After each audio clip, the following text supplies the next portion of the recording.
Welcome to this episode of the Network Marketing Heroes podcast, hosted by 38-year network marketing veteran, author of best-selling books, The 4-Year Career, and Mach 2 with Your Hair on Fire, and world-renowned speaker, Richard Bliss Brooke. Stay tuned after this episode for an exclusive discount code to get 10% off Richard's tools on blissbusiness.com. Ladies and gentlemen, this is Bo Tanas from Toronto, Canada. He is a 22-year veteran of the 40-year-old network marketing company, Nikken, N-I-K-K-E-N. And I'm going to have Bo start off by telling us his story. But first of all, I'm going to tell you his stats, because one of the unique things about the Bliss Business interviews is we really like to focus on people's stats, because we believe in Bliss Business in statistics and people keeping their statistics so they can actually create a business plan and update their business plan and use those statistics to coach other people in their group. So let me give you some of Bo's statistics in building his business. Here's a really critical one that I'm sure he'll talk some about and I'll ask him about. 21 personally sponsored people in his first 90 days. One of the things Bo and I will be talking about is how important it is to get a fast start, what I call a reckless abandon approach to launching your business and getting as many people as possible involved in those first 90 days so that your launch story is exciting as it can possibly be. And here's the next statistic, 30 people personally sponsored in his first year. I think Bo will probably share with us that that's not as many as one might expect for the size of organization that Bo has. I might expect that he would have sponsored twice that many in his first year. But as long as you end up with the leaders and the depth and the massiveness in your organization, it doesn't matter. In the second year, Bo personally sponsored 10 people, which one of the things we'll be talking about is how easy it is to slip from leadership and production into management mode. And I don't know if Bo did that, but if he did in his second year, he'll tell us about it. In the first 4 years, Bo personally sponsored 60 people, which is, again, statistically for the size of your organization, Bo, is really low, and so I'm going to be really curious about what you have to say about that, if that was intentional or not. Total in 22 years, he only sponsored 90 people, but here's the most important part. It doesn't matter how many people you sponsor or when you sponsor them. It only matters what you end up with. And out of the work that Bo's done in the last 22 years, he has 3 very large legs. And that's about the minimum that you need to build an empire in network marketing. Most people that have empires will say that most of their money, 75% or more, comes from one leg, and they have at least 3, sometimes 4, 5, or 6. Bo has 3 really big ones, which means he got the big leg that is 75% of his income, and then he got 2 more just like it. And here's like where the rubber meets the road. Over 60,000 people in Bo's group that are active, and they're doing about $3 million a month in business. Those are some phenomenal accomplishments, Bo. And you and I have been friends a long time, watched each other's career, cheered each other on, spent some time on the phone at times, consoling each other, coaching each other, sharing ideas. It's been a pleasure to know you. You've been a phenomenal inspiration. And what I want you to do now is tell everybody on this call and on this recording, which is going to end up on a CD, and people around the world could be listening to this 10 or 15 years from now. Tell people your story. How did you get started in network marketing? I love the story of the guy that you first met that impressed you, and I want people to hear how that all came about and how you got introduced to network marketing the first time. Be happy to. And first, I want to thank you for inviting me to be on this call. We have known each other for quite a while. I remember when you were on the cover of Success Magazine in 92 or 93, just when I was getting started with my current company, Nikken. And I've always loved your no BS, get right to the core of the matter approach to the business. And so thank you for all you've been doing in many capacities as a leader, as an ambassador, and I believe you worked with the Direct Selling Association and many things. And I was just listening to some of your previous calls, your hero calls. And this stuff is so valuable. I mean, I'm the consummate student, and I got a lot out of the Jordan Adler and the other guy you just had last week. So thank you for all you're doing, and thank you for your friendship and mentorship. Hey, you're welcome. So tell us your story, Bo. Tell us a little bit about like where you grew up and how life got started for you and where you end up, where you got introduced to network marketing. Sure.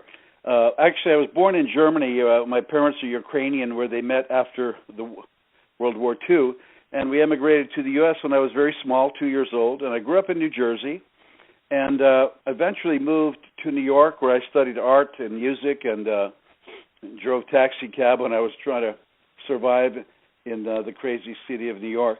And I was a musician for many years, and I moved to L.A., and I played in a number of different bands in Los Angeles. And I had an offer in the mid-'70s to play with a top recording band in Toronto, and I thought I'd come up here for a year or two and tour with them, and I wound up staying here. And I became eventually a Canadian citizen, a dual citizen, and raised a family, 2 wonderful sons, and actually one of my sons has pursued a musical career. He's playing in a very successful band many people would recognize now. Yeah, tell us the name of that. I see you promoting that on Facebook a lot. That's awesome. What's the name he's playing with a band named Magic, and right now they're touring in Europe. They're doing a major tour with a group called Maroon 5 in early next year all around the world, Wimbledon and Madison Square Garden, things like that. So he's having a wonderful time. He's a great drummer and songwriter. That's awesome. Yeah, it is. I'm so happy for him. So when I was a musician, and when I started raising a family, I didn't want to travel anymore, and I just kind of got burnt out by the lifestyle of continuously traveling. And so when I started raising a family, I had to get a real job, so to speak. And I wasn't trained for anything else other than music, really. And so I did a variety of jobs. I did home renovations, construction. I tried door-to-door sales, which I failed at miserably.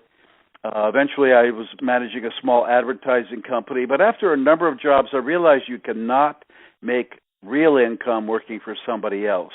You know, that cliche, an employer takes your time and talent at wholesale and sells it out at retail. And so you're not really getting what you're worth.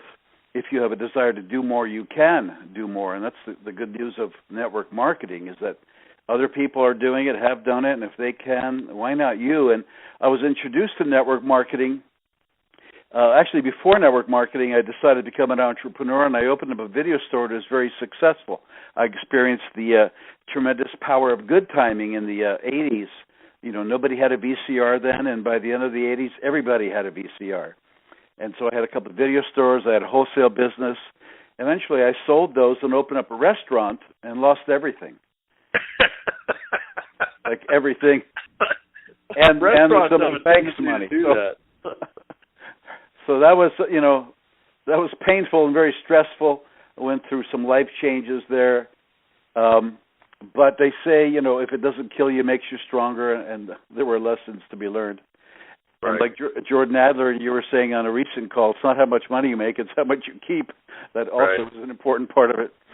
But at this point, now we're into the early 90s, and I have no more cash to start another business with, so I became a real estate agent, and it seemed like a great idea at the time, but I experienced the tremendous power of bad timing as the market was crashing in the early 90s, all around North America, I believe, and certainly in Canada. But I was struggling in real estate for about a year, and I, however, met a gentleman who was quite well known, his family well known in Canada, named Black. the Black family, they had a business called Black's Photography, a nationwide chain of camera stores. Almost every mall in the country had has still a Black photography store. Anyway, Bruce and his family sold that business for $100 million a few years before I met him. So he was happily retired. He and his three brothers, happily retired. I got to know him because we were doing a real estate deal. He was selling a large estate in Toronto, and I was involved in that. We had become friends, and he was in network marketing. So that kind of impressed me. Why is this multimillionaire doing network marketing? And he had to use some of the Nikken products and had a very dramatic result with it. And so I was skeptical. I had never heard of these products or the use of earth energies like magnetics or far infrared or negative ions for health. Anyway, I came to a presentation just out of courtesy for him, but I was curious enough. I heard some amazing things about the products and about the income potential, and I got involved. And like some leaders, I didn't have enough money to sign up that night. I was a real estate agent waiting for a commission check coming in a couple of weeks, so I borrowed a couple $100 from him to sign up and to buy some products, and I think he's happy that he lent me the money. I did pay him back in a couple of weeks, but it was the exposure by someone who I trusted, who I knew didn't need to be involved in this. He had millions in the bank, but he was excited about what it did for people, both physically and financially. So that was my beginning in network marketing. Okay, so Bo, my next question is, when you first saw it, when you saw the presentation, and I don't mean the products, but I mean the business concept, the geometric progressions, the recruiting aspect, the building a sales team, what was it about that confused you, deterred you, concerned you, and also inspired you? What was your initial impression of the presentation around network marketing, the business model? Let me step back just 1 second, because I had been in network marketing for about a year and a half before, and so I was a consummate student. I went to every meeting, every training, and I was enamored and certainly curious by this concept of leverage. That's something that is not taught in school, and it's something that is really one of the secrets of high-income earners. They do not trade time for money. They are doing something. They have some kind of a system where they are leveraging the time and efforts of other people, whether they have a number of stores, a number of employees, or a factory, or in the case of a network marketing company, dozens, hundreds, or even thousands and thousands of people who are doing something every day, and they make a small percentage of it. So that idea of leverage fascinated me, because my whole life was spent working and trading time for money like most people. And right. So that company was having some problems, but I developed a belief and understanding in network marketing just because of the study and having met many professional and credible people who were involved. So when Nikken did come along and Bruce introduced me to this company, because that one was going through some problems and basically going out of business for a while, when this came along, it all made sense, the combination of products and the business. So I was ready. However, I was skeptical about the products. But once I saw and heard enough information, I realized, well, I'm going to sign up. I'm going to, put my feet in the water, test it out. And within a couple of weeks of learning more about the company and the products and network marketing too, because I was still relatively new, I decided to do it flat out. And the day I signed up, one thing I learned from my previous network marketing experience, because all experience, as you know, Richard, is valuable, even if it's negative. Because if you're paying attention and you learn some things, one thing I learned was to be coachable.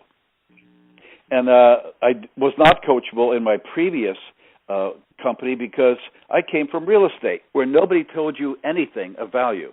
In fact, people would hide information from you, even in your own office. It was a very cutthroat kind of environment. And so if someone said, go do ABC, well, I knew I should do CBA, because whatever they told me couldn't possibly be right. So I was kind of jaded in that respect. Eventually, I realized I should be coachable and listen, because, it's quite simply a win-win business. The more I make, the more they make, so they have no reason to misrepresent the facts. And so I immediately signed up, and that same day I called a guy by the name of Reed Nelson, who was a high-income earner in our company. And I called him up. I said, "What did you do?" Because he was making $50,000 a month. He made $500,000 in his first year. And so he basically said the magic word to me, which you say in different ways, Richard, which was AOMA, AOMA, all-out massive action, to launch your business like a plane getting off the ground or a rocket. When a plane is getting off the ground, and I'm getting on one early in the morning tomorrow, it can't get off the ground at 10 miles an hour. It's got to reach a specific speed of about 180 miles per hour to lift off the ground. And so likewise, in network marketing, we've learned that the best approach is to get the hard work out of the way. And so I did that, which I didn't do in my previous company.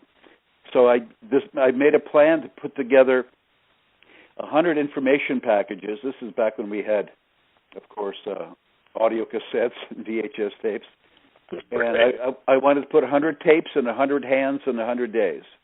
And beautiful. Say that again. Say that again, Bo. That's magic. 100 tapes in 100 hands in 100 days. The 100 and 100.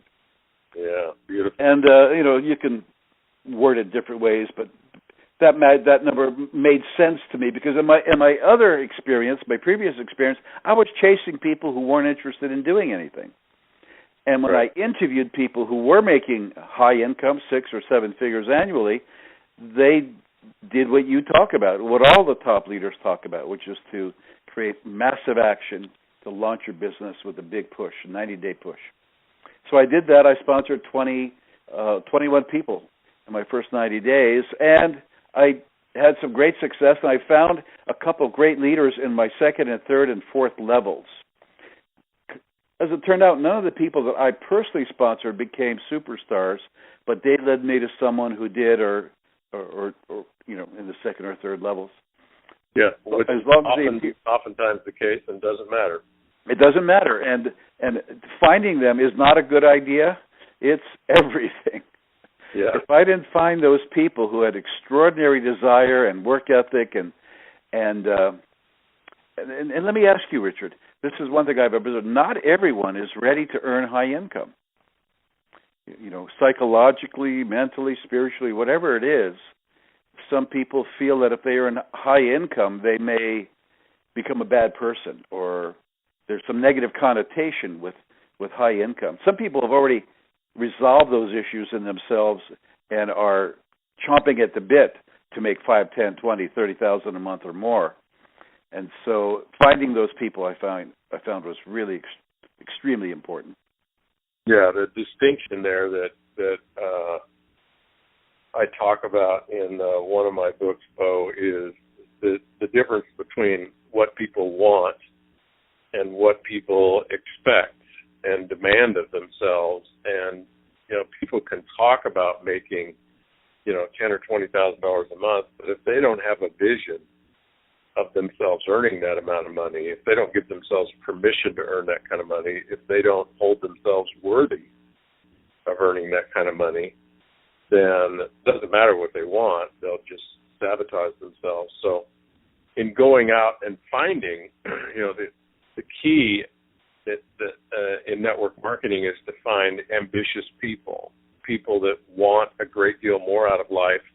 And at the moment that you're offering them the opportunity, the timing just happens to be perfect, and they're willing to do, at least for some period of time, what it takes. At least long enough to get into their, first and second generation. So maybe you find some people that you can work with there. Because ultimately, what you're looking for are those 3 leaders, those 3 legs that you built out.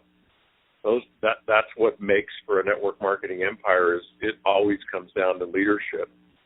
I'm sure the people on this call are curious. I think most of the people on this call or listening to this CD at some point in the future are probably in the position where they've been in the business for 3 or 4 months, or maybe 3 or 4 years, and they've never sponsored 21 people in 90 days. they've never put anything in 100 people's hands in 100 days. They'd probably like to know, Bo, how you did that. And specifically, if I could imagine what's in their minds is, who did you talk to, and what did you say that actually ended up being successful? So, I know people talk to people a lot, and sometimes they get frustrated because they talk to 10 or 15 people, and, nobody's interested. Nobody has time. Nobody resonates with the idea. Nobody reads the book. Nobody tries the product. So I don't speak to that whole issue at this point, but tell people, just in your case, where did you find those 100 people? And, besides the products, because that's not going to help these people to hear about what you said about the products, what did you say about the opportunity that captured people's attention and landed you 21 out of 100? Certainly. And I must say, I made a list like I was instructed to do. I made a list of 160-some people. And initially I only made a list of about 40 people because I was thinking.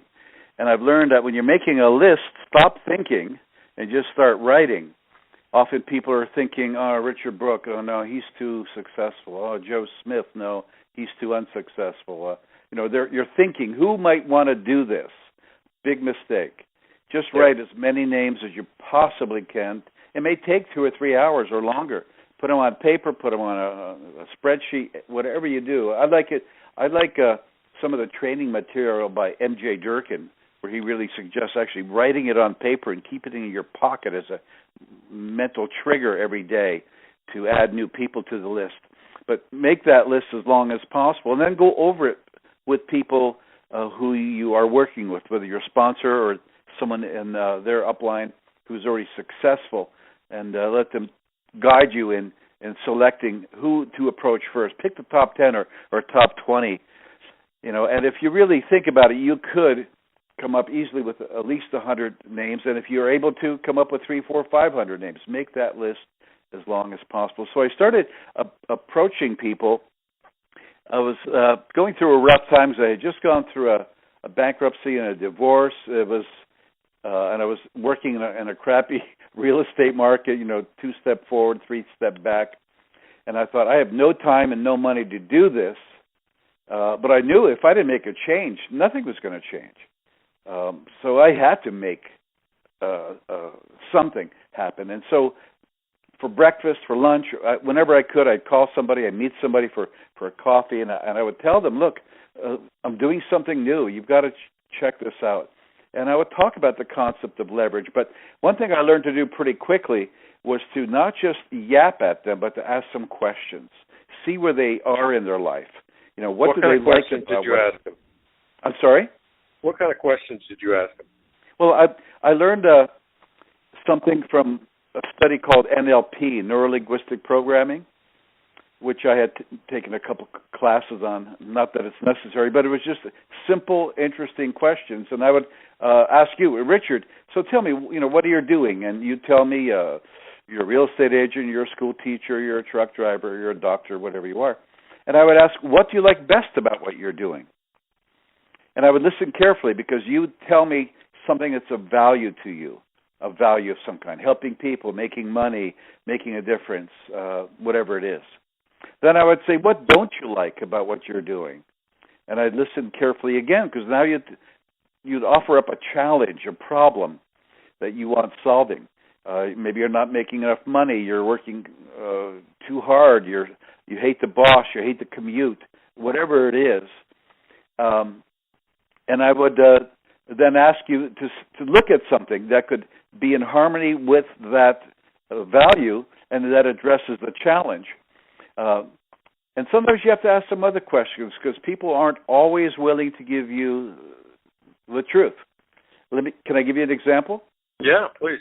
I was talking to a school teacher once on a 3-way call, and I said, well, nice to meet you. What do you do for a living? She says, well, I'm a school teacher. I said, wonderful. What do you like best about teaching? And, I love watching the children blossom like flowers. I'd like to see them grow and develop. Oh, fantastic. What don't you like about what you're doing? And she said, "Oh, nothing. I love everything about it." Now, you and I know there ain't no job that exists on planet Earth where there's something people don't like about it. Right. Basically. And so, but after a while I realized I could ask other questions. So I would say, "Well, tell me, are you making all the money you ever wanted to make?" "Oh, no, we school teachers don't make nearly enough money." It's like, duh, And so how did you transition? Well, somebody said, "I don't like the hours, I don't like this, I don't like that." What would you say to ask them to look at your opportunity? I would say, first of all, she mentioned one other thing that was interesting.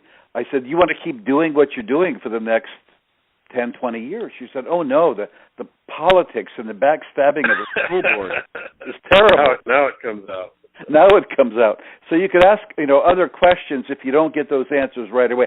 And most people will tell you what they like and what they don't like, but sometimes they don't. And I say, well, you know what? In our business, we help people by educating them about wellness and financial wellness and how to create a better lifestyle with time freedom. And we work in a cooperative environment, not a threatening environment. Tell me, does that interest you? Are you open to looking at something like that? "Oh, yeah, tell me more." So that's what it was. I found what was important to her, what was a challenge to her, and then I positioned our opportunity as a possible solution and just wanted to have her look at it. We know we can't ram it down their throat. We just want to get people to open their minds and to take a look at what we have. Yeah, that's a beautiful, simple formula. So now let me ask you this. People probably are a little curious. You personally sponsored 21 people in that first 90 days, and you say your leaders did not come from those people. In fact, over your career, you personally sponsored 90 people. Have any of your leaders come from those 90 people? One did, but then went and joined another company. Perfect. First time in network marketing history. No one ever did that before. Right. So I think this would be interesting for people, Bo. If you could talk about, how is it that you sponsored 21 people in your first 90 days, and none of them ended up being a leader? Now, I don't know, maybe some of them are still customers, or maybe none of them are even involved in the business anymore. But what was that process like to sponsor that many people, and then have them, in a sense, disappoint you and not do what they said they're going to do? I mean, obviously, if people sign up in the business, what they're saying is, "I want to do this," and yet what we find is, 3 hours later, 3 days later, 3 weeks later, 3 months later, they don't want to do it anymore. And so what was that process like for you, and how did you dig down below them and find the gold? I knew that I had to get people in and to get them activated, to get them making money, to take that initial enthusiasm that they had and to produce some results and hopefully put some money in their pocket and have them feel good about what they were doing. And so if I sponsored you, Richard, I say, "Great, welcome to the team." I try to get an idea, what do you want out of this opportunity? Is it just for the products? Do you want to make some money? Do you want to help some people? What do you want? And if you want to make money, I'd like to get some idea. Are you just a hobby for you, or you want to get some, you want to make some serious income? And so based on your results and your answers, I would do everything possible to activate you. Let's go see some people today, Richard. Let's make some calls. And so if I could get them into motion immediately, even if their products have not arrived yet, in some cases, I would I have sponsored some people, and within an hour, we're making 100 calls over the next 3 days. So some people are more ready than others. And just to give you my numbers out of that 100, 65 said no. 35 came to some group meeting, a large or small one, and 20 of them signed up and at least bought some products. So 21 signed up and bought some products. But only 5 out of the 21 were really ready to take action. The others had TV to watch or had to go bowling or whatever they had to do. They just really weren't ready. And the timing wasn't right for them. And, they're still nice people, but, they weren't ready to go. I was a musician. I played many bands in many places around North America. And I learned that you could be playing incredible music, but not everyone hears it. I played big concerts, nightclubs. I was a bass player. And sometimes you'd be playing with an amazing band, and the band is rocking, and you look out in the audience, and people are swaying to and fro. Other people are just kind of standing around clueless. They just don't hear it. And I've learned, dance with the people who hear the music, and not everyone does. And the same with our message in network marketing. Get going with people who express interest, and we don't know who's going to be ready. That's why I know you and all the top leaders in network marketing talk about big numbers and a big focus, because it's not what people say, it's what they do. And you don't know what their self-worth is, if they're really ready for income, if they're really ready to make a change, or if there's someone who changes their mind every week and does something new every week. So all we can do is sponsor many, try to activate them. So I activated only 5 out of the 21, because the other ones came to 1 or 2 meetings and, either stopped returning my calls. And I'm a pretty nice guy. I wasn't offensive. They just lost interest. But 5 said, yes, show me how. Let's make some money and let's get going. Paul, what do you think would have happened with your 22-year career in Nikken if in your first 90 days, instead of sponsoring 21 people and ending up with 5 that actually did some work, so you would have sponsored, instead of 21, you would have sponsored 9. Do you think you would have gotten anybody out of the 9 to even be active? Possibly not even one. Maybe one. You never know. Because although in the long run it's a percentage, maybe a third or quarter will do something, but maybe it wouldn't be out of those 9. So absolutely not. Yeah, and your whole career could have been different. So I know people are curious about the one leader that you personally sponsored that turned out to be a great leader and then actually left for another company. Tell us about that. Tell us, I think mostly, it doesn't matter how it happened or why it happened, but, what did you do with that emotionally and psychologically, and how did you get through it? Well, by this point, I had been in the business about 15 years, so I had seen everything humanly possible in the business. Yeah. So although it was disappointing, it wasn't my biggest leg. It was a good leader, and it really had nothing to do with our opportunity or our company. There were some personal issues going on, and without getting into it, there was a conflict, and they had to step aside and do something else. And they eventually wound up later joining another company.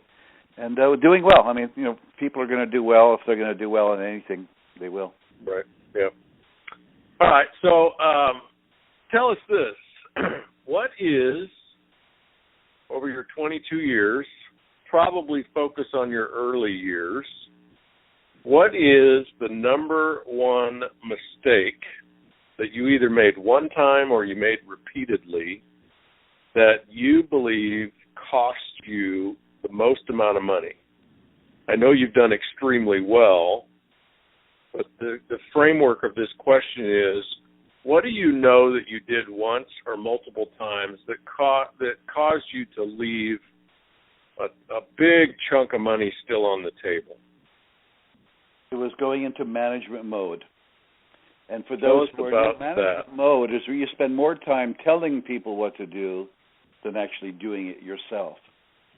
Yeah. And I have to say, it's a bit of a challenge because in the beginning, with the first group of people, I found some really strong leaders, and I worked underneath them to help them sponsor more and more people. And one of my first big leaders is a gentleman named Ihor Lenko, who is is the largest group in my global team. And if he was making money, and he was an ambitious former real estate broker, if he was making money, he was staying in. So he was a real go-getter, and I would let him, he didn't need an awful lot of help personally, but he sponsored a lot of people, and I would go work with some of his people while he'd be sponsoring new people. Right. So whatever I could do to support him and put a check in his pocket, that was of supreme importance to me. And so I spent a lot of time in my first year mostly doing that, backing up, because he was just a monster recruiter, an animal, as we say. And one of those very high expecting, a high work ethic, high producing people, and a wonderful guy. So I got wrapped up in that, and I lost sight of the fact that I've got to continue sponsoring 1 or 2 or 3 a month myself, in addition to that new launch that I did. And so that what I did my first and second year wasn't nearly enough. As you pointed out so well, I should have sponsored another 50 that first year, another 50 the second year, and even another 50 the third year. My income would have been, much higher. Yeah, probably not twice as much, but probably 3 or 4 times as much. And not you know what? Also, what happens is that I was making great money, and so I was never really a money guy. I was an artist and a musician for many years. Once I started raising a family, money became much more important than it was before. But once I started making a high 6 figures, I started taking a lot of time with family and doing other things. But I could have been more effective and more productive with my time, more organized, so that I could have continued that very crucial sponsoring in the first 4 years. Okay, what's the flip side of that is, what's the smartest thing you did, either one time or multiple times, that led to the majority of your success? One is to activate people. So if I sponsored you, it's very important for me to help you get several people in your network and even drive it a couple levels deep. Because if I sponsor you, Richard, I don't know what you're going to do. But I know that you can lead me to someone who may become the next superstar. There's a saying, it's not meant to be derogatory, but it's sort of, well, maybe you'll agree, every dud knows a stud. Right. And it just, not that they're a dud, but maybe in this business they're not going to do an awful lot. But if you activate them and ask them, if I ask you, Richard, who are some of the sharpest, most successful, ambitious people you know? Let's go see them first. And we sponsor maybe Joseph, and maybe you're busy with your day job. I'll ask Joseph, who are some of the people you'd love to have in your business? Let's go see them like right now, tonight. Let's call them up. Let's go see them. We get in the car and do an ABC, a 2-on-1 presentation. Mm-hmm. And so if I help Joseph sponsor Maria, for example, and Maria gets moving and producing some income for Joseph, Joseph is excited. Now, of course, if Joseph is making money, you, Richard, are excited. So, it's that old activity of building the fire down beneath, and heat rises up. Yeah, so it would be wonderful to have this statistic accurate, but I could just guess and say that 95% of the people that quit their network marketing company don't have anybody active under them. Correct. And so what you're talking about by activating people is just getting at least one, 2 or 3, that's like fantastic. It doesn't matter what level they're at under the new person. They could be at first level, they could be a second level, they could be at third level. Mm-hmm. But if you get some people active under your new distributor, then what the new distributor says about the opportunity is, hey, this is working. And, the last thing you want is to have your new distributor be in the business for 30 days and they don't have any people under them, because what they're going to say, no matter what the conference calls and the webinars and the meetings say, is what they're going to say is this isn't working. And as soon as they say it isn't working, then it becomes a self-fulfilling prophecy. They stop talking to people. They stop talking with conviction, and it's not long before it isn't working for sure. So that's a brilliant tip. So the last question, Bo. Well, can I add one more thing to that, Richard? Yeah, sure, please. I learned from Reed Nelson and his upline, Dave Johnson, who you know. Oh, yeah. I heard from all of my leaders, if I sponsor you, Richard, I've got to put you in a position where you have something to lose if you walk away. Absolutely. So I have to create that vested interest, get 2, 3, 5, or even 10 people in your group, and hopefully a couple levels deep, so that you can't walk away. Yeah. You don't know what Joe and Susie and Maria and Philip are going to do in your group, and you've got to now qualify and hopefully do some more. So that was one really important. The other one was just staying in, despite the ups and downs of the business. If you can stay in long enough so that your efforts compound, but also your knowledge and belief continues to grow, so that no matter what's going on around you, you realize it's just human emotion and reaction. Just because you sponsor 10 people and 9 of them quit, that doesn't mean anything in the long run. Right. It just they just weren't the right people. Right. Okay, so a couple more questions. The next one is, you got people listening to this call. I think, in terms of time, once these get on CDs and get out in the marketplace, as you know how this business works, somebody could be listening to this CD or MP3 or whatever the format is 7 years from now in India or Australia or Japan or Indonesia or Mississippi.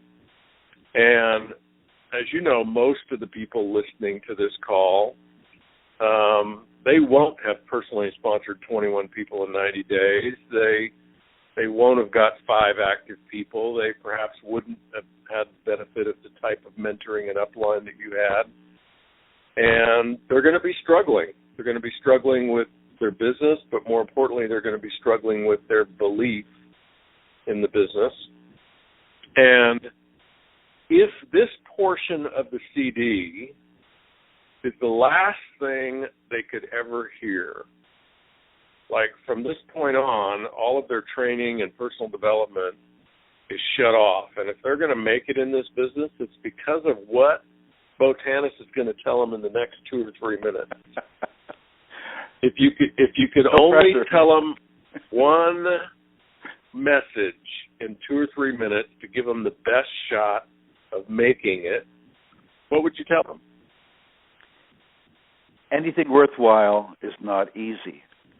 And I often, in my trainings or presentations, ask people, who here has kids? Who here has been married? Who here has done anything worthwhile? Was it easy? Of course not. But was it worth it? And so this profession, as you know and I know and some of the listeners may know, is really a noble profession. And I'm glad that the focus is on treating it like a professional. And the books by some of the great leaders out there, Eric Worre and GoPro, this is a profession, and to treat it like a profession. But if you don't stay with it long enough, you have to realize there are other people just like you that are already successful at it. What did they do? So be a sponge. Learn as much as you can, but be kind to yourself. Maybe you didn't come from an entrepreneurial background. Maybe you have some lessons to learn. First of all, hopefully you're starting this part-time.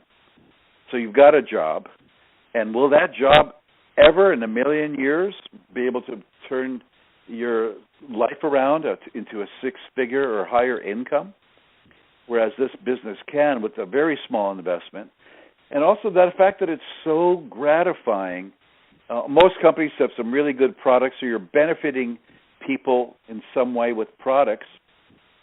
But the business really can change generations to come. One of my leaders mentioned to me, he goes, Bo, when we get someone into our opportunity and we elevate their income so that they can move from X neighborhood to a better neighborhood, so their children go to better schools, and so that that family can take vacations or travel around the world, which totally opens up the paradigm of the entire family and the children, and affects then how the children, grow up in their lives. So you're really having a much bigger effect than I initially thought that this business can have on people. So all I can say is it's really, really worth it. It's a wonderful adventure of self-discovery and of really helping people. I didn't know all of this was going to be happening, but we really do change lives. And it sounds like a cliche, but I've certainly experienced it, and I've get cards and letters and emails from people globally saying thanks for, I ran into somebody in Europe who said they heard me a few years ago, and I said, just get in and never quit. Sooner or later, you'll find the answer. And they were going to quit, but they decided to stay in longer, and they're a diamond now. So you have no idea how the little pebble that you throw in the pond, what ripples it'll create down the line, and what lives it'll affect. So I'm just so happy I was able to get involved and stay involved and to help others. It's a lot of fun. Well, 60,000 people, Bo, have benefited from your decision not only to get involved, but more importantly to persevere when it wasn't easy, to be coachable, to do the things that your leaders told you to do, to have the attitude and the courage to do those things. But you are the window to 60,000 people in Nikken. And if you had either not gotten involved or if you'd have quit, there's 60,000 people who wouldn't have an opportunity. And be an interesting stat for you to create, if you haven't already, but to figure out how much money those 60,000 people have earned in the last 22 years and how much money they're earning every month. And you're responsible for that. Your vision and your courage and your massive action and your persistence when, unfortunately, what motivates most people to join our business is somebody's doing a presentation and they get involved because it seems like a good idea at the time. And the problem with that quality of decision is if they use the same logic somewhere down the road, it's not going to seem like a good idea anymore. And they're going to exit stage left. And, that's sad because, as you and I know, anybody can do this business. And, of course, the people that are trying to do it and struggling, they may not think that. And people that have quit would certainly say the opposite. They'd say not everybody can do it. But you and I know anybody can do it. The skills that are required are, they're a lot less of a bar to achieve than what most people do for a living now. Sure. It's just, it's a different animal because, you can quit. It's like, your analogy of raising kids. I mean, I've never done that. I've only imagined it for the last 30 years, and it scared me to death. But, that has to be the hardest thing that anybody's ever endeavored to do on the planet is raise kids on purpose. I imagine some parents just sort of skip out on it, but and for the woman to give the birth, yeah, it's much easier for us, the men. But I wonder how many parents, if the paradigm of parenting was that, if it didn't look like it was working out, if it got tough, if they were kind of a pain in the ass, you could just throw them back. Right. You can quit. I wonder how many parents would have just said, "Well, this isn't working out. They just wrecked my car. This is, they're talking back to me. They're costing me too much money. I didn't sign up for this. Where do I take them back?" Yeah. I think, parenting would probably work out about like network marketing. So, Bo, the last thing I want to ask you is I'm going to give you the floor for 3 minutes. You can talk about anything you want to talk about.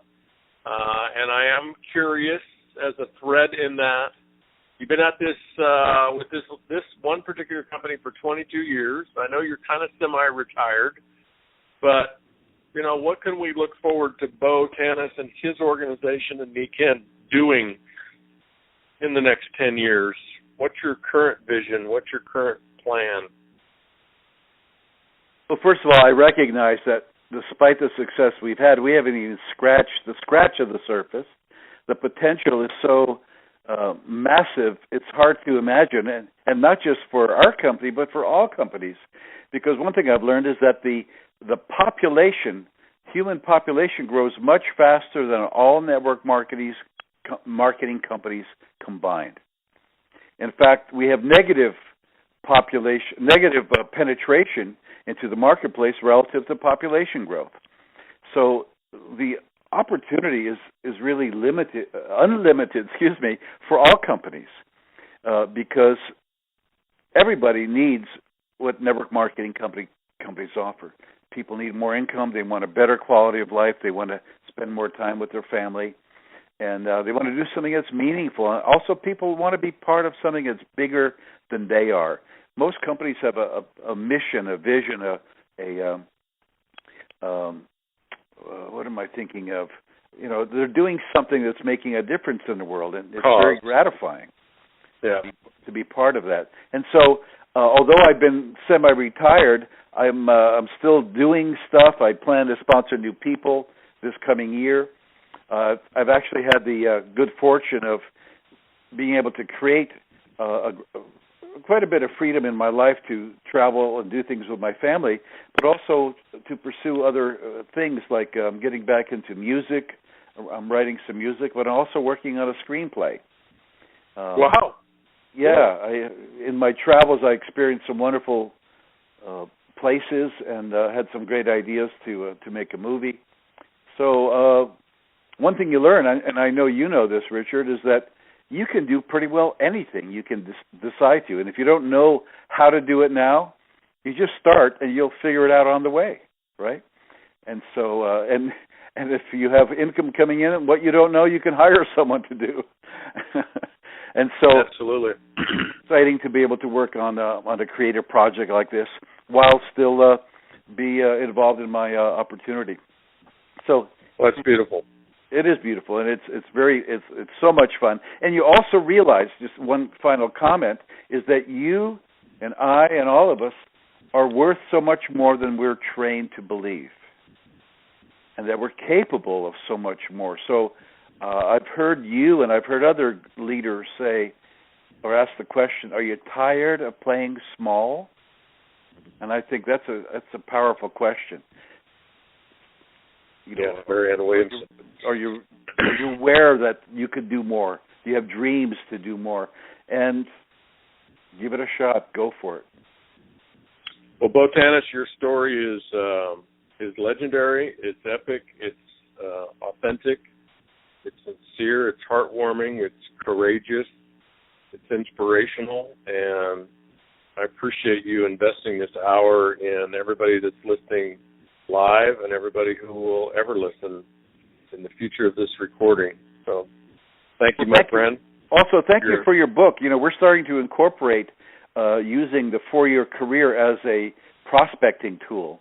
I like what the young superstar Adam is doing, and we're following suit. So that's a great tool, and I would encourage everyone to use the 4-year career as a way of breaking the ice and starting the conversation.